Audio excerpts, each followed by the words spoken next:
여러분 안녕하십니까? 8월 첫째 주 알짜 뉴스 주요 소식으로 시작합니다. 지난 2일 국내 최대 통신사 중의 하나인 LG U+의 무선 데이터망이 9시간 가까이 불통되는 일이 있었는데요. LG U+는 사용 요금제에 따라 최대 3,000원까지 보상해준다고 밝혔습니다. 얼마 전 네이트와 싸이월드 회원 3,500만 명의 회원 정보를 유출한 용의자가 무료 백신을 공급하는 이스트소프트 업체의 서버를 이용한 것으로 확인돼 경찰이 조사하고 있다고 합니다. 2009년 설립해 급성장한 국내 1위 소셜 커머스 업체 티켓몬스터가 미국 기업 리빙소셜에 매각됐는데요. 이를 두고 유튜브처럼 벤처 성공 사례라고도 하는 반면 일부에서는 먹튀가 아니냐는 논란도 있습니다. 스마트폰 이용자의 위치 정보 수집으로 사생활 침해 논란을 불러일으킨 애플과 구글에 대해 세계에서 처음으로 국내에서 제재 조치가 내려졌습니다. 애플에 대해서는 과태료 300만 원 및 시정명령을, 구글엔 시정명령 등 행정처분을 내렸는데요. 일각에서는 솜방망이 처벌이라는 지적도 있습니다. 올해 2분기 전 세계 PC CPU 시장에서 AMD가 점유율 20%를 돌파하면서 상승세를 타고 인텔은 소폭 하락한 것으로 시장 조사기관 IDC 조사 결과 나왔습니다.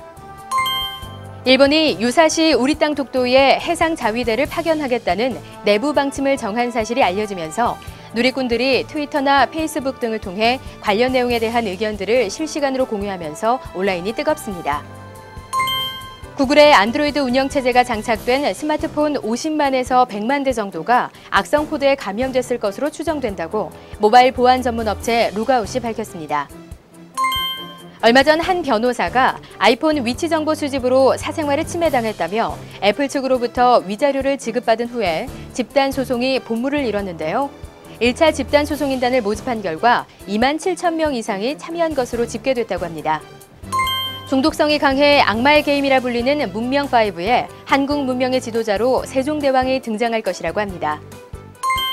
이번에 내린 폭우로 차량 10,000대가 넘게 침수 피해를 입은 것으로 나타났으며 주로 강남 고급 차량들에 집중돼 차량 피해액은 730억이 넘는다고 합니다. 정부의 파워블로거에 대한 규제가 점점 늘어나고 있는데요. 지난번 국세청에 이어 이번엔 공정거래위원회가 상품 추천이나 공동구매 등을 하는 파워블로거를 전자상거래법의 통신판매 중개업자로 간주해 직접 제재할 방침이라고 합니다.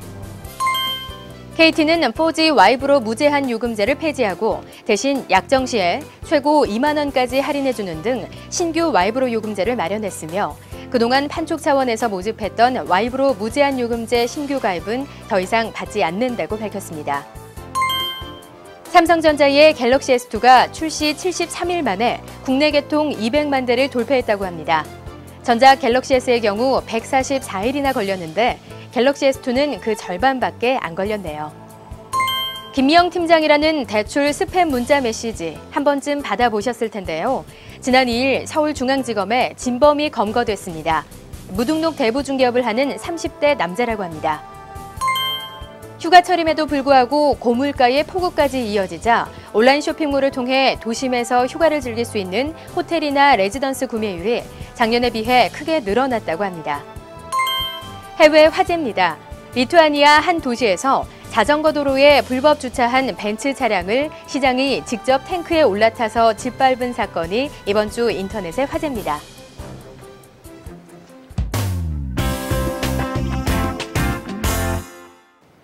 올해 전 세계 스마트폰 판매량이 4억 대가 넘을 것으로 관측됩니다.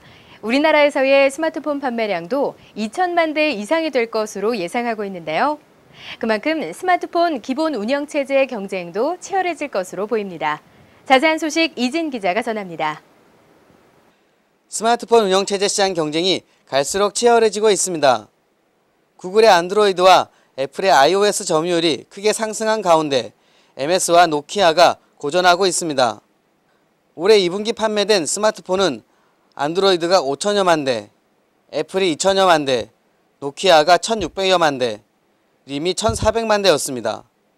안드로이드와 아이폰의 판매량이 급격히 는 것과 달리 림은 현상 유지 수준이었고 노키아는 2,400여만 대를 판매한 1분기보다 실적이 나빴습니다.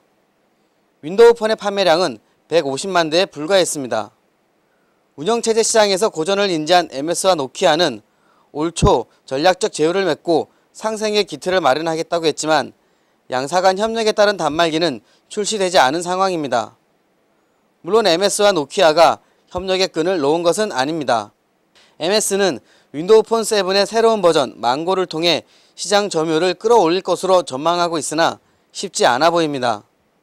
안드로이드는 많은 휴대폰 제조사들이 관련 제품을 생산하고 있어 단말기 형태가 다양할 뿐 아니라 제품마다 각각 특징을 가지고 있습니다.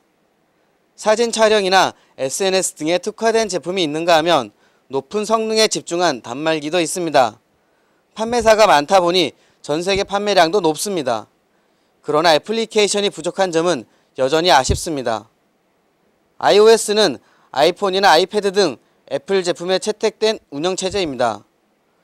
동영상이나 음악 등은 모두 아이튠즈를 통해서만 단말기와 동기화시킬 수 있고 앱 다운로드 역시 탈옥을 하지 않는 한 앱스토어를 통해서만 가능하기에 iOS는 안드로이드보다 폐쇄적이란 평을 듣고 있습니다. 그러나 애플 앱스토어는 애플리케이션 전체 수만으로도 다른 운영체제 앱스토어를 능가합니다. 승인된 앱의 수는 50만 개를 넘어섰고 실제 사용 가능한 앱도 40만 개에 달합니다.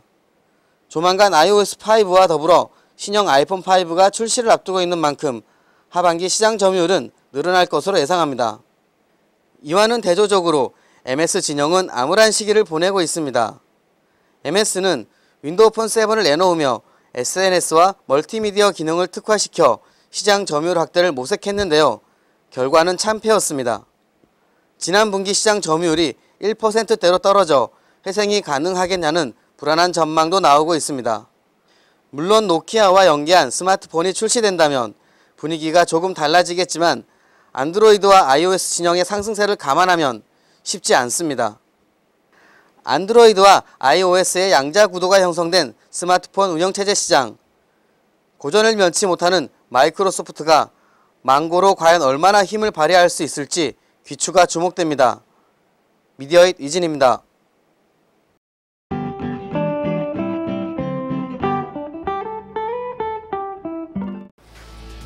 LG전자는 고급형 시네마 3D TV 신제품을 국내 시장에 출시했습니다. 이 제품은 FPR 방식의 시네마 3D TV로는 최초로 풀 LED 기술을 적용했습니다. 뒷화면 전체에 LED 소자를 배치해 화질이 더 선명하고 밝아 보인 것이 특징입니다. 한국 레노버는 비즈니스 사용자와 전문가를 위해 성능과 이동성, 엔터테인먼트 기능을 최적으로 조합한 싱크패드 노트북을 발표했습니다. 이 노트북은 17mm보다 얇은 두께의 내구성 강한 고릴라 글래스 및 새로운 래피드 차지 기술 등을 탑재했습니다. LG전자는 IPS 광시야각 패널을 적용한 일체형 PC를 출시했습니다. 이번에 출시한 제품은 국내에 선보이는 첫 번째 모델로 인텔의 펜티엄 프로세서를 기반으로 2GB의 메모리와 500GB의 하드디스크를 탑재한 보급형 모델입니다.